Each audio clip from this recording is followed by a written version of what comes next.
In front of me is Samsung Galaxy A36 and today I would like to show you how you can download and apply a Rosemary font.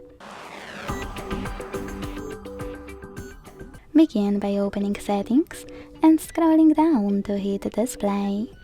Then scroll again to tap on Font Size and Style. Go into Font Style and tap on Download Fonts. Now you need to select Rosemary 1 and click on this icon next to it, or tap on it and hit Install. Either way, go back to the list and click on Rosemary font to apply it. Thanks so much for watching. If you enjoyed this video, don't forget to leave a like, comment and subscribe. Bye!